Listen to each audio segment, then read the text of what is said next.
Regresamos en esta segunda media hora de la primera parte de este penúltimo viernes del año. Vamos a conversar inmediatamente con Pablo Velázquez, nuestro ¿cómo era que siempre? Justiciero social lo había apodado. Siempre tenemos el placer de disfrutarlo acá dentro del estudio. Hoy lo vamos a disfrutar también y escuchar atentamente de forma remota. Si no me equivoco, es la primera vez que Pablo sale por Zoom, ¿no? Ahora le vamos a preguntar, así que le damos la bienvenida. Pablo Velázquez, buen viernes para vos. Buen viernes, ¿cómo están? ¿Cómo estás, Diego? ¿Cómo están ahí? Todo muy bien, muertos de calor. Me imagino, yo estando acá ya estoy bastante acalorado, así que no me quiero imaginar lo que es el estudio. La primera vez que hice la columna salí por acá. En realidad salí por WhatsApp, si no recuerdo mal. Sí, pero sí, después, todas las veces fui al estudio. Sí, esto es algo bastante nuevo. Sí, yo hacía memoria que la primera vez que charlamos, pero me parece que fue por llamado telefónico o algo por el estilo. No había sido WhatsApp. Y bueno, viste, siempre hay una primera vez para algo. Siempre hay una primera vez. Un Zoom tardío en este caso, ¿no? Después de ya 2 años de esta experiencia. Sí. Bueno, lo que lamentablemente no hay una primera vez porque suele pasar regularmente es represión estatal. Y para eso, Exacto. y para otras cosas también te tenemos a vos, así que todo el tiempo es tuyo. Pablo, empezá a contarnos qué cosas están pasando en nuestro país. Bueno, te cuento para empezar, Diego, y les cuento a todos que el último viernes se realizó la presentación del informe de situación represiva de Correpi, que se realiza todos los años en Plaza de Mayo, en los últimos días de diciembre, y bueno, desde ahí se desprenden algunos datos interesantes. Bueno, hubo una presentación con escenario, que esto es algo que no se pudo hacer el año pasado debido a la situación de la pandemia, justamente al pico más que nada de la pandemia, y se hizo de manera virtual. Fue el último viernes por la tarde-noche, hubo familiares de víctimas de represión estatal y de gatillo fácil, junto con organizaciones políticas y sociales que estuvieron acompañando el acto que tuvo el escenario montado casi sobre la Avenida de Mayo, con el cabildo de espaldas. Como te decía, vamos a repasar algunos datos que se pueden desprender. Esto lo vamos a repasar porque hay algunas cuestiones numéricas que está bueno repasarlas de manera correcta. Sí, perdón, sí. Pablo, que te interrumpa. Para quien no tenga al presente que es Correpi, es la Coordinadora contra la Represión Policial e Institucional. Justamente es un organismo. Gracias por la aclaración, Diego, es verdad. Exactamente, y que se dedica, entre muchas otras cuestiones, no solo a brindar asesoramiento legal a familiares de víctimas de gatillo fácil y de represión, sino también, por otro lado, como te estaba comentando, se hace un relevamiento de la huella que deja esta marca de violencia estatal en cuanto a hechos de represión y, sobre todo, bueno, víctimas fatales de la acción del Estado. Exactamente. Como te decía, están contabilizados desde el momento que se realiza el archivo justamente, y desde el año 1983, 8.172 casos fatales de personas que han perdido la vida por responsabilidad de agentes del Estado, por las fuerzas represivas. De ese total, 4.165 personas perdieron la vida en situación de encierro, en cárceles, en comisarías o bajo custodia del Estado. Aproximadamente la mitad. Exactamente, 50,99%, si no recuerdo mal la cifra del informe justamente, y hay más de 2.800 casos de gatillo fácil. El resto de toda los fallecimientos se produjo por otro tipo de casos, incluyendo violencia intrafamiliar o casos de muerte en ocasión de protesta social. Pero bueno, lo que impacta también es, como te decía, la cantidad de muertes que se produjeron en situación de encierro, sobre todo en comparación con los casos de gatillo fácil.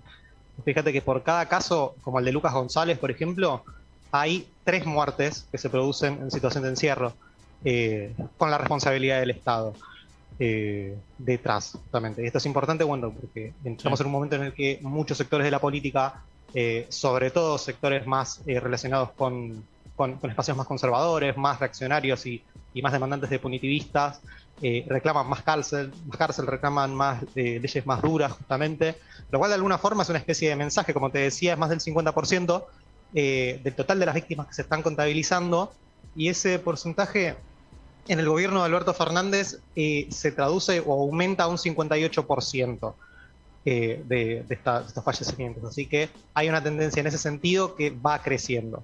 De esta nueva actualización se agregaron 585 casos del relevamiento, de los cuales 417 corresponden a los primeros 11 meses de este año 2021 que ya se está yendo. Y bueno, también se destacan algunos picos, que esto se destacó también en el informe, algunos picos generales en años de crisis, por ejemplo, entre el 89 y el 91, sí, entre el 2000 y 2001 justamente, que son, bueno, fechas que están bastante sensibles, al menos en estos momentos, que se están cumpliendo 20 años de el levantamiento del 20 de diciembre de 2001. Otro momento es en el periodo 2009-2010, 2013 y los 4 años de gobierno de Mauricio Macri, de 2016 y 2019, marcados por la famosa doctrina Chocobar. En este informe se destaca también una beta y una relación con las cuestiones de género. Algo particular justamente es que del total de las víctimas, la abrumadora mayoría son varones, las personas que fueron asesinadas por el Estado. Por muchos motivos, principalmente porque en situación de encierro la cantidad de varones sobrepasa por mucha cantidad a la población femenina carcelaria.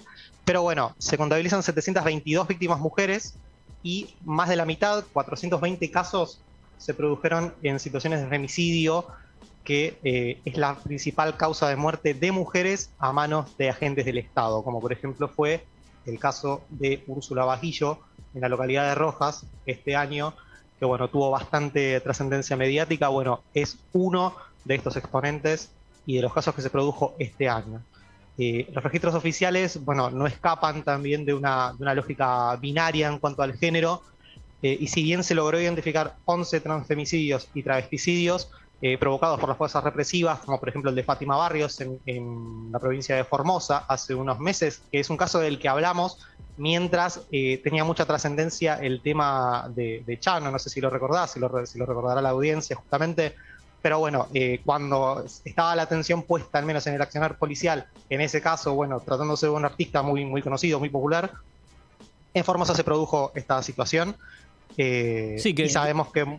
Sí, perdón, Pablo, si mal no recuerdo, de hecho hiciste justamente el paralelismo acá en el Noti hablando de los dos casos cuando eran en casi de forma simultánea. Exacto, porque aparte se trataba de cuestiones que estaban vinculadas colateral o directamente con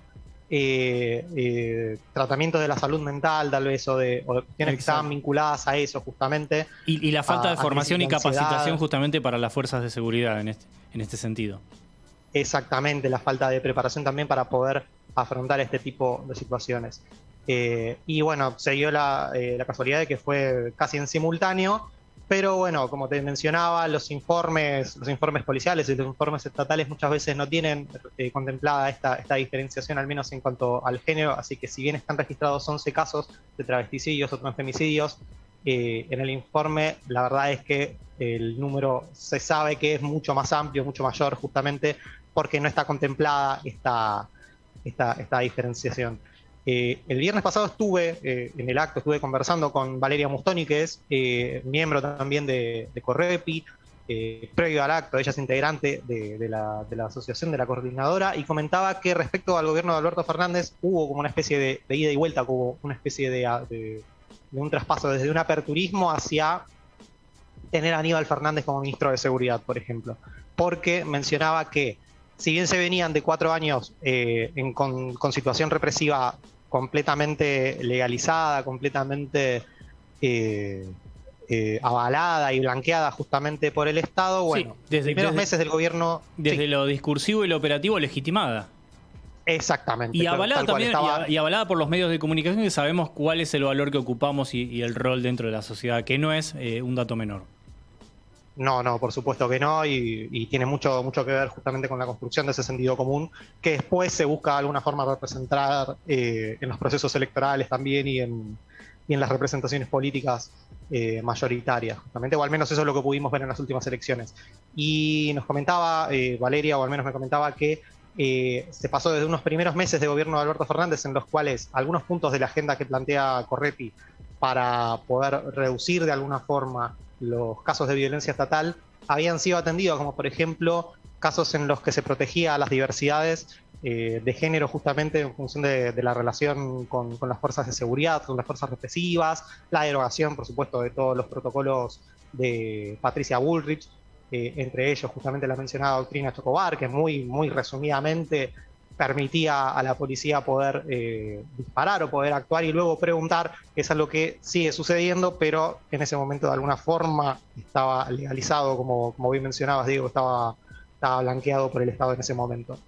Sí, algo... Y bueno, perdón, sí. Sabes que me llevaste a la reflexión porque justamente en cantidad, vamos a hablar de cantidad de casos, pues es un dato estadístico, ¿sí? Pensemos que cada número es una persona y no se puede minimizar de esa forma, pero digo, cómo desde lo mediático también, y esto, digamos, como analista también soy profe justamente de análisis de crítico de los medios y cómo se tratan las noticias y los contenidos, hay que tener en cuenta justamente como para reflexionar y considerar que, por ejemplo, en los casos de gatillo fácil, que son mucho menos, es decir, triplique, no sé cuánto es el número estadístico ahora, si querés refrescalo, en cuanto a situaciones de encierro, pero ¿qué pasa?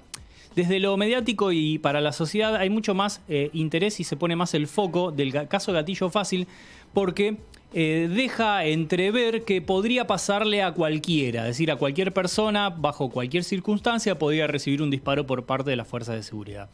En caso de una situación de encierro, ¿sí? Esto queda relegado de alguna forma a solo personas que de alguna manera, y hago las comillas, hicieron algo y están en ese estado. Entonces, de ahí es donde se pone el interés y el foco desde lo mediático, desde un sector de la sociedad, para hablar como mucho más puesto en agenda y de relevancia a un caso de gatillo fácil, donde le pasa en realidad a menos cantidad de personas, pero le podría pasar a cualquiera. Entonces, de ahí es donde se pone en agenda y en cuestión. Sin embargo, bien, si querés refrescar los datos justamente, en situación de encierro no le pasaría a todo el mundo, no le pasaría a cualquiera, por así decirlo. Aviso, hice comillas para la expresión. Bien, sí, no, tal cual. Y eso también, Diego, se ve reflejado en el estado de las unidades penitenciarias, justamente, no solo federales, sino provinciales, en particular de la provincia de Buenos Aires. Una grave situación edilicia, humanitaria, la verdad que cuestiones que no se corresponden con un proceso democrático justamente para el tratamiento de las personas y mucho menos para la función que de alguna forma se supone que debe cumplir la penitenciaría justamente, que es la de tratar de regenerar de alguna forma las conductas o justamente reinsertar a las personas justamente a la sociedad, y la verdad es que esto está completamente lejos de ese objetivo también por esa desidia justamente, como bien complementabas. Por un lado, ellos están ahí, como vos decías, porque hicieron algo, porque cometieron un delito, por lo que sea, y después eso se olvida, y la verdad es que la situación humanitaria en las unidades penitenciarias, en los contextos de encierro, es gravísima y es una violación constante y diaria de los derechos humanos justamente en los estados democráticos, particularmente en la Argentina al menos estamos hablando. Las cifras, como bien mencionabas, hay 3 casos de muerte de personas, de civiles bajo custodia del Estado, justamente en situaciones de encierro, por cada uno de los casos de gatillo fácil que se registran al menos en este informe. Por supuesto que son datos a los que puede acceder Correpi justamente, pero que los tenemos que considerar como datos de mínima, al menos, porque muchas de estas situaciones no se informan. Si bien en los últimos años el crecimiento de las redes sociales, justamente de otro tipo de medios de comunicación alternativos también, como por ejemplo la comunicación horizontal, justamente, que permite de alguna forma las redes sociales o algunas de ellas también poder dar a conocer ciertas cuestiones, permite acceder a información y a datos que en otro momento era, la verdad, que muy complicado, sobre todo en el inicio de Correpi en los informes. Justamente este es el año número 30 que se hace la presentación, y los primeros años, esto también lo conversaba ese día en el acto, era muy difícil acceder a información, y por eso todos los años se agregan los casos de cada año y casos de años anteriores también, porque esos son relevamientos que se van haciendo de forma claro, se van incorporando retroactiva.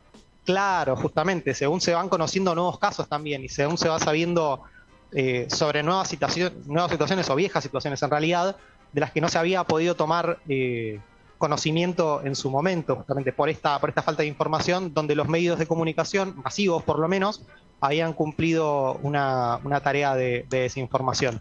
Bueno, te estaba comentando igual sobre algunos de los puntos de la agenda. Se había hecho estas derogaciones de los protocolos Bullrich, al menos en contexto represivo, pero bueno, después llega la pandemia, llegan los protocolos de Alberto Fernández, se le devuelve de alguna forma un poder absoluto a las fuerzas de seguridad y bueno, después termina de suceder lo que al menos de alguna forma ya conocemos, casos muy, muy emblemáticos como el de Facundo Trujillo Castro, Florencia Magalí Morales, asesinada también en el contexto de pandemia, en situación de encierro en una comisaría, y bueno, muchos otros casos que se registraron en el transcurso del año 2020 y del año 2021. Son 981 casos los que lleva el gobierno de Alberto Fernández, o al menos los que se produjeron dentro del gobierno Fernández. Por supuesto que hay responsabilidades más o menos directas, por supuesto, y también responsabilidades de otro tipo de entidades estatales, como las provincias también, que tienen sus propias fuerzas de seguridad. Y bueno, sobre algunos puntos que se pudieron lograr para el avance, justamente, es poder retirar a la Policía de Seguridad Aeroportuaria la posibilidad de usar el arma reglamentaria fuera del horario de trabajo. Eso logró que este año al menos no se registrara ningún tipo de caso de gatillo fácil relacionado con esta fuerza. Pero se está pidiendo y se solicita que sea extensivo a todas las fuerzas de seguridad, justamente para que esto no sea utilizado como una forma de resolver los conflictos personales de los agentes fuera del horario de servicio o incluso dentro de él, ¿no? Otro de los puntos es avanzar con la prohibición de las facultades con las que cuenta la policía para la detención arbitraria de personas, lo cual se desprende también de un fallo del año 2003 de la Corte Interamericana de Derechos Humanos, en base al caso de Walter Bulacio, y que el Estado argentino no está cumpliendo. Y el último punto que vamos a destacar, y que ya lo mencionamos varias veces, de hecho lo mencionamos creo que casi todas las semanas, o no sé si todas ellas, pero la mayoría, es el problema con el acceso a la justicia. Por cada agente que llega sin ser desafectado de la fuerza a un juicio o que enfrenta un proceso por violencia represiva o por casos de gatillo fácil, recibe asistencia calificada y gratuita por parte del Ministerio de Justicia, sea del Estado Nacional o sea de las provincias. En paralelo y en contraste, las familias no solamente tienen que afrontar una pérdida en el peor de los casos, sino que además tienen que darle motorización a las causas, justamente, y se tienen que enfrentar a todas las trabas que pone la justicia, burocráticamente hablando al menos, para este tipo de casos, ¿no? A veces no se les permite participar de las querellas en las causas de gatillo fácil, tienen que comprometer patrimonio propio o incluso ajeno, prestado, para poder pagar algún abogado o abogada privada o particular, y cosas tan básicas como que no se le permite casi acceso a los expedientes de las causas judiciales en muchos de esos casos. Y todo para que después los fallos terminen eludiendo las cuestiones por las cuales se está realizando el caso, ¿no? Se relativiza la responsabilidad de un funcionario del Estado, en este caso, y se termina juzgando tal vez algunos casos como homicidio simple, y bueno, se termina de cerrar el caso, o muchos de los casos, con causas, o con condenas, mejor dicho, muy suaves, muy leves, para concluir al menos... y relacionado también como una especie de efeméride, al menos el informe cuenta con 92 muertes ocurridas durante el contexto de protesta social, de las cuales 37, o sea, más de un tercio y casi la mitad, ocurrieron en 2 días consecutivos de estos últimos años de democracia, el 19 y el 20 de diciembre de 2001, justamente. Bien, bueno, nos queda nada de tiempo, pero sí nos queda un contenido más. Que tiene que ver con... Lo podemos resumir muy brevemente, sí. Para no quedar tiempo, lo podemos desarrollar la próxima semana si te parece, pero estaba previsto un desalojo en la Lofgen Kentreu, el espacio de resistencia mapuche, en Río Negro, en Cuesta del Ternero. Estaba previsto, como te decía, un desalojo para este día jueves, para el día de ayer, que fue postergado por pedido de la defensa, por una medida cautelar que va a ser tratado el próximo lunes, así que por lo menos hasta ahora está la situación en pausa. Se mantiene la situación de crisis humanitaria de las personas, de los comuneros que están haciendo la recuperación territorial, justamente que están resistiendo en la zona. Hay un nuevo acampe en apoyo por esta alerta que se encendió de posible desalojo, pero bueno, como te decía, la semana que viene vamos a tener más novedades porque se va a tratar esta cuestión de la medida cautelar que suspendió por ahora lo que sería un nuevo desalojo, en este caso en la provincia de Río Negro. Muy bien, Pablo, ya estamos pasado de tiempo, pero a riesgo de la mirada de Nahuel, te voy a preguntar, en las fiestas, más allá del tipo de celebración que lleves adelante con tu familia, con tu gente cercana, ¿cuál era el plato o alguna costumbre típica que ustedes, tiene el sello de este grupo? Bueno, la mayoría de las costumbres pasa por lo culinario. Tengo 2 etapas hasta cierto momento o hasta cierto punto de mi vida. La lengua a la vinagreta era algo que no podía faltar en la mesa navideña, y era el plato de mi mamá, el plato de mi vieja. Y a partir de ahora, en esta segunda etapa tal vez de mi vida, cuando paso las fiestas en la casa de mis suegros, pude conocer por primera vez el gusto del vitel toné, porque la verdad es que jamás lo había probado. Y podría decir que son como 2 etapas marcadas por 2 platos diferentes y 2 tipos de costumbres que por ahora coexisten alternadamente en cada una de las fiestas. Muy difícil. En Navidad es una y para Año Nuevo está la otra que está en los primeros años y se está desarrollando. Difícil elegir entre una y otra para quienes nos gustan ambos platos. Difícil. De verdad, yo la había visto de afuera, la del vitel toné durante muchos años. Es una delicia. Sí, tal cual, pero jamás lo había probado. Se ve que a nadie de mi familia le gustaba. Por ahora, la lengua a la vinagreta un poco que le gana, pero la verdad es que no puedo elegir entre uno de los 2 platos. Muy buena. Bueno, el bloque No Apto Veggie acaba de concluir con Pablo, al cual le deseamos un feliz 24, 25, 26, 27, 20, todos los 20 y tantos hasta la semana que viene, que seguramente volvemos a encontrarnos y conversar.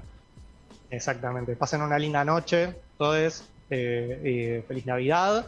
Y nada de feliz Año Nuevo, porque como decís, la semana que viene vamos a estar de nuevo acá. Tal cual. Muchísimas gracias, Pablo Velázquez. La palabra de nuestro justiciero social para contarnos también, incluso políticamente correcto, porque va desde lo que come en la casa a lo que va a lo de familia política. Muy bien, correcto. Lo que no es correcto es la incorrección, y lo bancamos justamente en todo lo que dice. No se calla nada y lo tenemos acá y lo bancamos fuerte todos los viernes en el Noticero. Nosotros, antes de seguir bancando, vamos a seguir escuchando buena música para levantar esta jornada, y vamos también a refrescar el flash informativo con lo más importante que hay que saber en este viernes 24 de diciembre, sí. Así que flash, música, y ya volvemos con más contenido en el Noticero.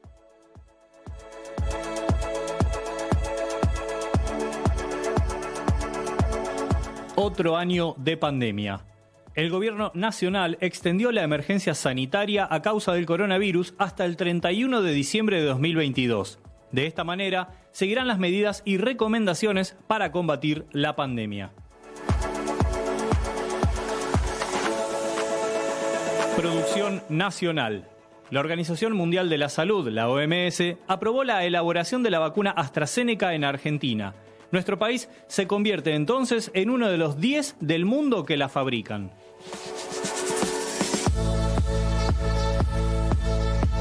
Despidos trabajosos. El gobierno nacional dispuso una reducción gradual de la doble indemnización para despidos sin causa. En enero y febrero será del 75% del importe, en marzo y abril del 50% y para mayo y junio del 25%. Escuelas sensibles. La provincia de Jujuy aprobó una ley para incorporar educación emocional en las escuelas. La iniciativa intenta desarrollar habilidades socioemocionales en el aula y para las familias. Fuego neuquino. Se incendiaron más de 3.000 hectáreas de bosque patagónico en Quillén y el fuego continúa por las condiciones climáticas de viento y calor. Más de 100 brigadistas trabajan en la zona y llegaron dotaciones de San Luis y Córdoba.